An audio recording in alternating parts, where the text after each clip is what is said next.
hearts of men. The shadow knows.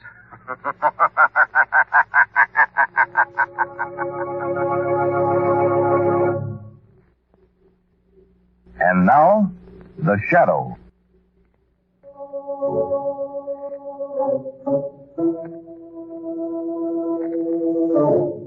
The Shadow, who aids the forces of law and order, is in reality Lamont Cranston, wealthy young man about town. Years ago in the Orient, Cranston learned a strange and mysterious secret. The hypnotic power to cloud men's minds so they cannot see him. Cranston's friend and companion, the lovely Margot Lane, is the only person who knows to whom the voice of the invisible shadow belongs. Today's drama, Evil in the House.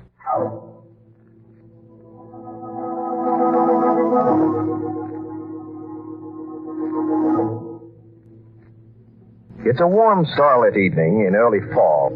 A tall, bare-headed young man stops outside the gate of an attractive summer home overlooking the sea. He grins, runs his fingers through his hair, and makes his way up the path to the door. Coming. Hello, Dickie. Hello, Joan. Dickie Warren. Glad to see me? What do you want? That's not a very nice way to greet an old friend after 2 long years. What do you want, Dickie? I thought you'd throw your arms around me and say, Dickie, I insist you spend the night here. There's an inn in the village. Goodbye. Oh, is that polite? Trying to slam the door on an old friend? Get your foot out of that door. Get it out, I tell you. Still afraid of yourself, baby?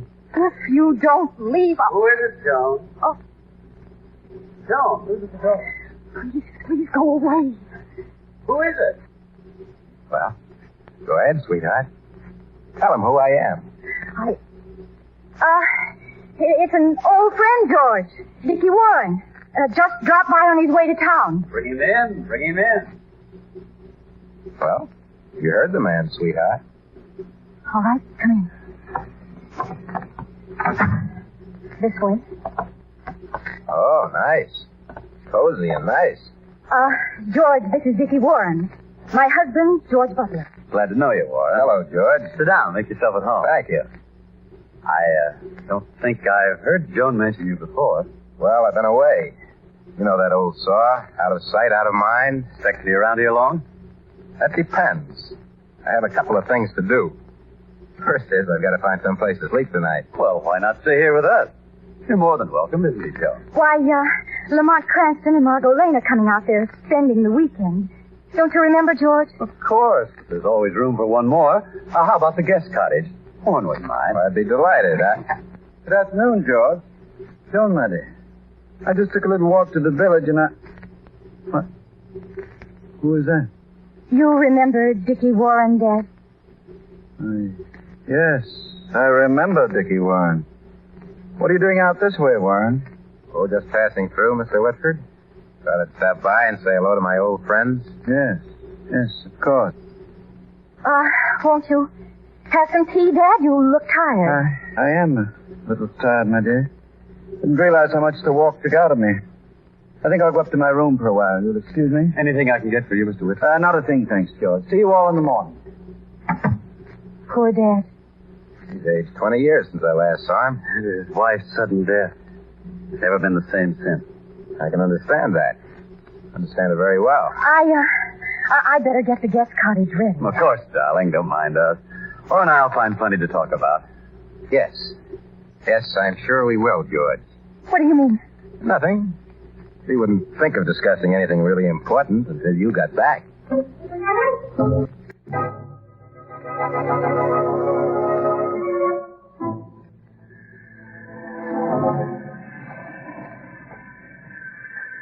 weren't very long, sweetheart. Oh, Dickie, I didn't see you. I'm sorry to put you to the trouble of fixing that room, Joan. I was thinking maybe I wouldn't stay. Oh. Well, it would be rather awkward. Sure. We can get our business over with right now.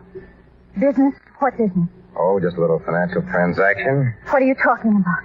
About the $10,000 you're going to give me? $10,000? It should be worth at least that for your father not to know the truth about your mother's death. Wouldn't it, sweetheart? I don't know what you're talking about. I'm talking about how your mother really died. How you ran out of the stimulant the doctor ordered for your mother's heart condition. It was an accident. I went That's for more. Convenient, though, wasn't it?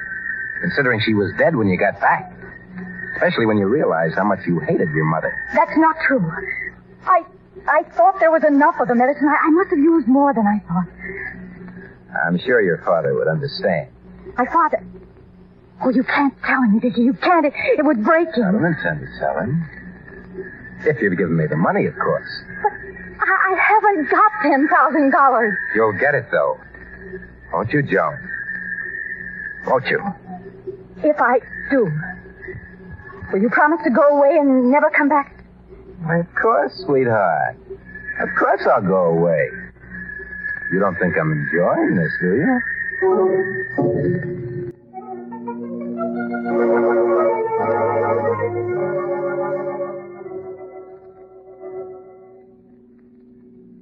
There it is, Margot. I'm sure that's the Whitford house up ahead. I hope so. We're about 3 hours late already.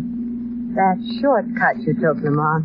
Well. Didn't cut off much of that, did it? Well, I can gather it added about 20 miles to the trip. Gave me that much more of your company, Miss Lane. You're lucky to have a lot more of it. I wouldn't blame Joan if she'd locked us out at this hour. Well, better late than never, coin a cliche. I hear someone coming. At least they haven't given us out. Hello, Joan. How are you? I'm sorry we're so late. Oh, that's all right. Come in, Margot. Nice to see you. Hope I haven't put you out. Oh, no, of course not, Lamont. George, it's Lamont and Margot. Hello, Lamont. Hello. Margot, how are Hello, you? George. Nobody going to introduce me? Dickie Warren, old friend of the family. Yes. How are you, Mr. Warren? How do you do? I do all right, thanks, Miss Lane. Brandy, George? Cranston, Miss Lane? No, thanks. Not right now. I'll take one, Warren. Where's Mr. Whitford, Joan? Dad? Oh, he's gone to bed. He was tired. He doesn't look well, Miss Lane. Joni tells me that... That tells you what, Warren? Oh, that's right. It wasn't Joan. It was you, George. You said that Mrs. Warren's death had upset him. But Joan did tell you some other things. You two were out in the garden, talking. You two had quite a little chat, didn't you? George, We didn't talk about much, George.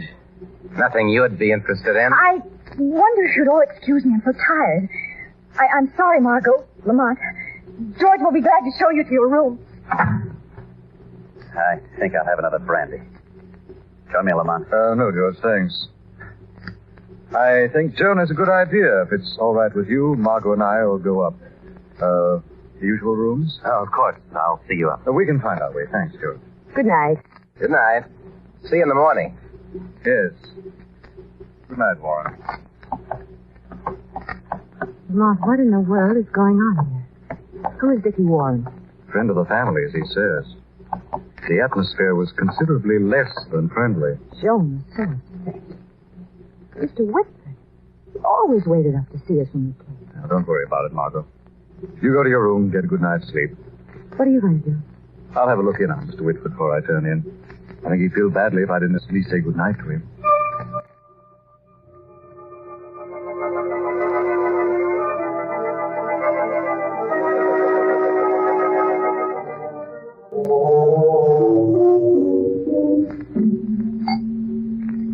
Not drinking alone, George. Oh, it's you, Warren. Bedroom drinker? That's bad, George. What do you want? I just thought I'd drop by, have a little talk with you. Before I turned in. I'd like to have a little talk with you, Warren. Dude, who are you? What do you want here? Well, that makes everything very simple, George. That's exactly what I wanted to talk to you about. What do you mean by that? You know, George, this is rather delicate. But I'm sure you'd rather I got to the point. Go on. Well, you see, Joan and I were, shall we say, very close friends. And she wrote me some letters. And I thought you might like to have them. For a price, of course. Oh, that's blackmail. Why, I Let's ought not lose our heads, George. It's a very simple business transaction. No need for hard feelings. If you won't buy the letters, somebody else will. Sure, the tabloids would love to print them. You're crazy. Who'd buy a girl's foolish love letters? These aren't exactly foolish love letters, George. Add that to the fact that they were written to an ex-convict, and they become very interesting. So you've been in jail, is that it? Oh, a matter of a few months to think over a discrepancy in the client's accounts. What do you want? Money. $10,000 to be exact. If I give it to you? And I'll step out of the picture completely. Your worries will be over. I don't keep that kind of money here. I'm sorry, George, but I can't wait. Better think of some way of raising it. I'll give you 1 hour to figure out how. Just 1 hour.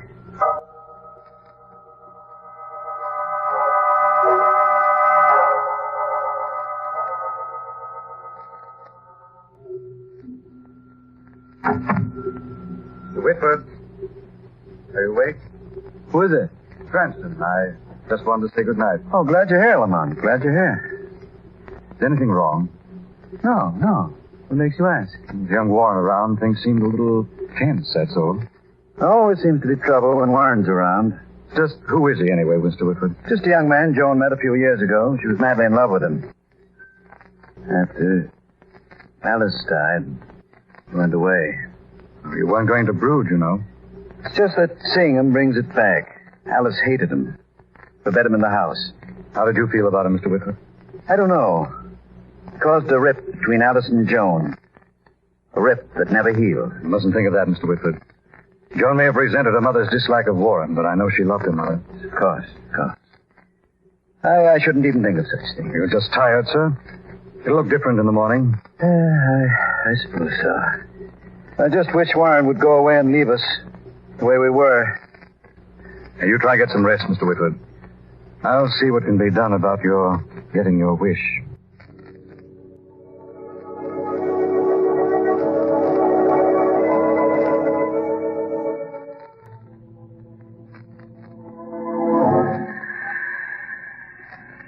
Remember this old seawall, Joan? Of course, George.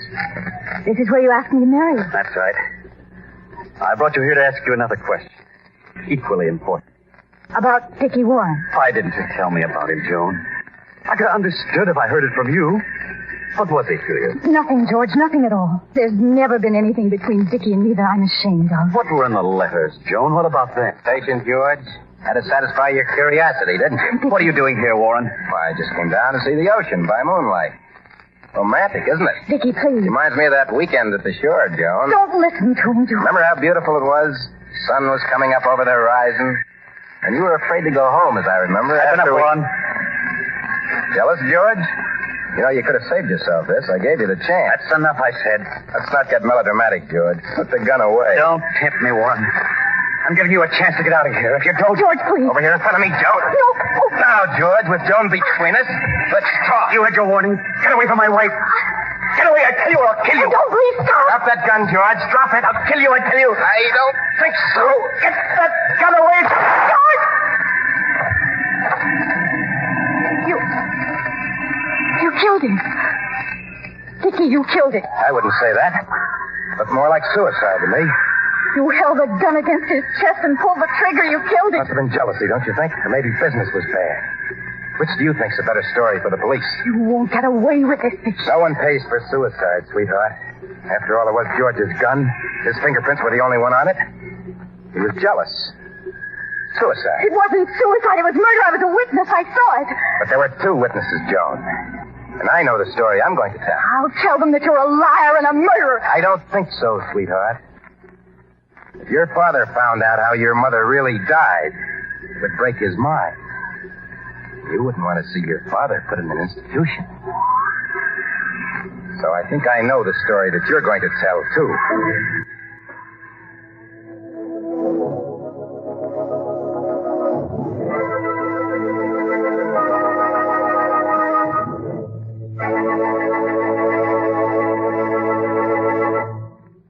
We'll return to the Shadow in just a minute. Back now to the Shadow.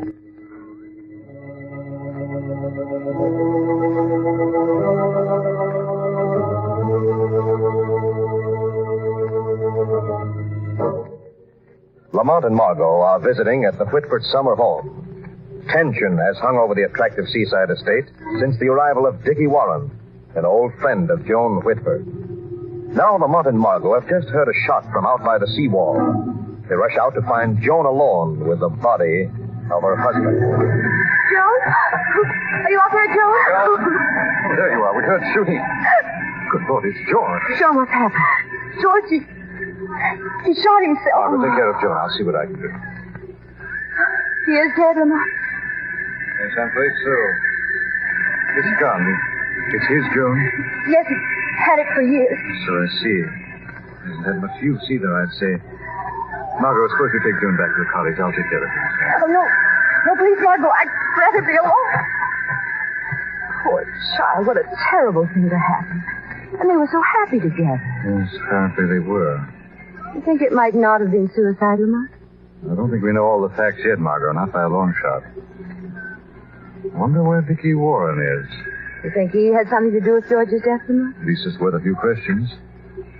Dickie Warren might have some interesting things to say to Shadow.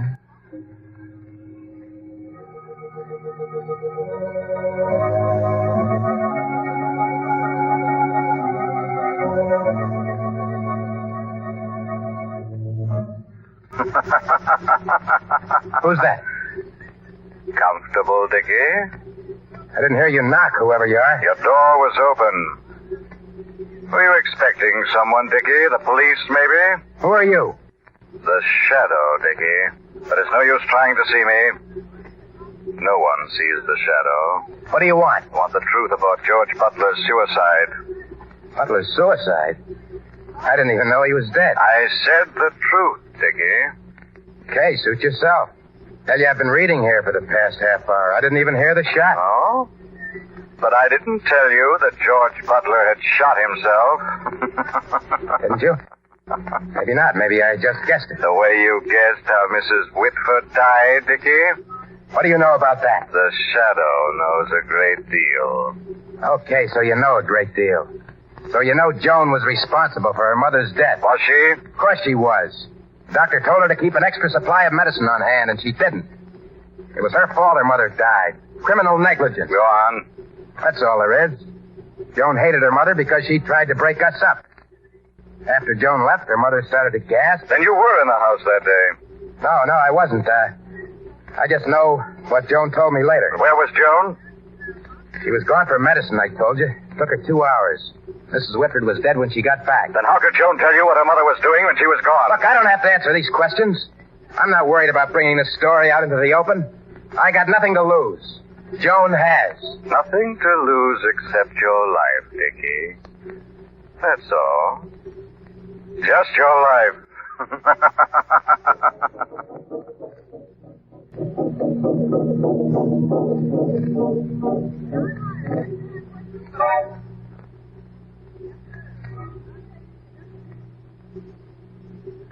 Dad. Oh, Dad. What is it? Oh, it's my dear. It's not Mother, Daddy. It's me, Joan. I had the most awful dream. I thought I'd lost... Daddy, wake up. This is Joan. Joan? Oh, I'm sorry, my dear. I guess I was dreaming. Oh, what is it, Joan? Dad, Yes? I need $10,000. $10,000? What for? I can't tell you. But, Joan... I need it tonight, right now. Please don't ask me any questions. What, $10,000? You've got to trust me. I must have the money right now. All right. All right, my dear. You have to have it, I do. And I won't ask any questions. I'll make out a check for you right now.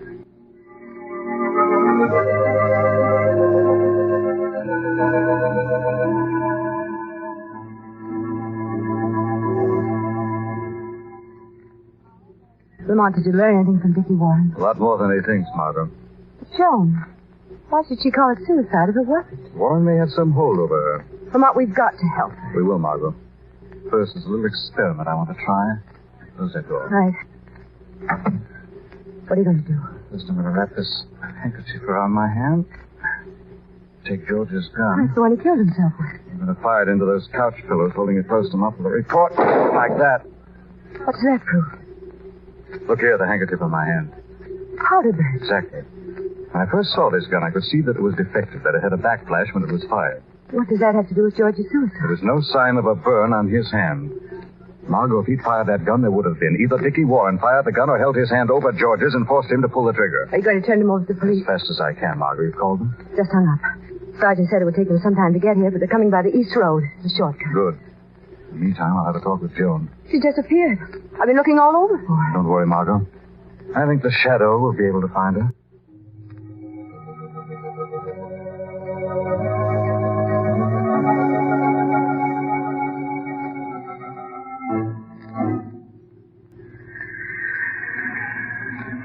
Where is he?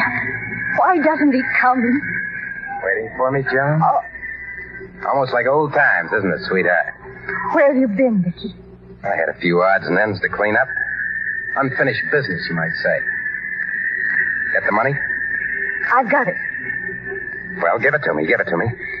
How do I know that you'll leave us alone after you get it? You don't. The check, please. Here. Huh? 10,000. Check.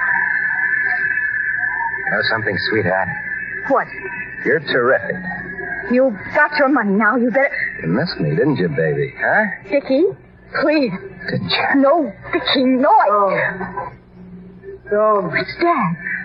Joan. Why did you do it? Why did you do it? Dad, what happened? Get out of here, Whitford. You killed her, Joan. She didn't mean to hurt you. She loved you. Dad, what happened? What's wrong? Get out of here, I said. Your own mother, Joan. You killed her. You killed her. Dad, please. You killed her. Let me go. You're joking. I want you to get out of here, Whitford. Dad.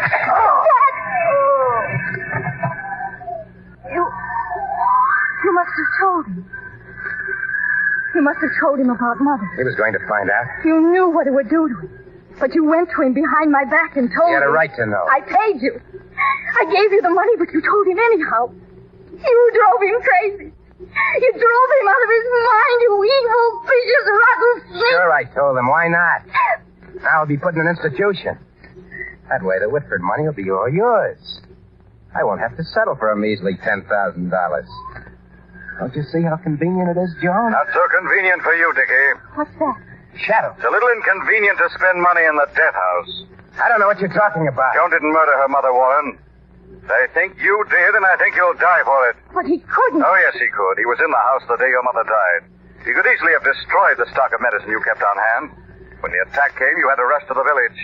He let your mother die, Joan, not you. You killed him. You can't prove that. I don't have to. They can only hang you once. And we can prove that you murdered George Butler. He killed himself. It was his gun. You did it. You put the gun against his heart and squeezed the trigger. You murdered him. It's her word against mine. There's no proof. There's plenty of proof. That burn on your hand. The burn from the backflash. I burned her with a match. The paraffin test will show gunpowder nitrates in it.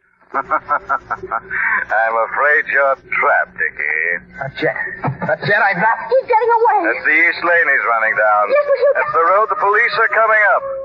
Right now, do you hear that? Dickie Warren's escort to the death house is coming to meet him, face to face.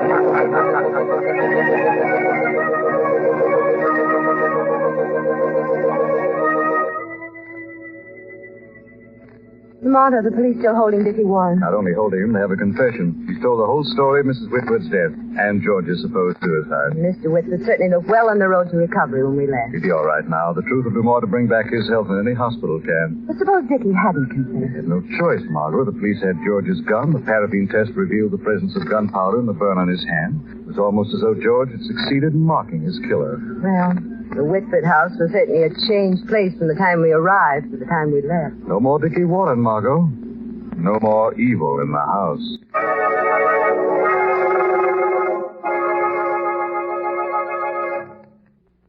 This story is copyrighted by Street and Smith Publications, Incorporated. All names and places are fictitious. Any similarity to persons living or dead is purely coincidental. Listen again next week, same time, same station, when the Shadow will again demonstrate that The weed of crime bears bitter fruit. Crime does not pay. The Shadow knows.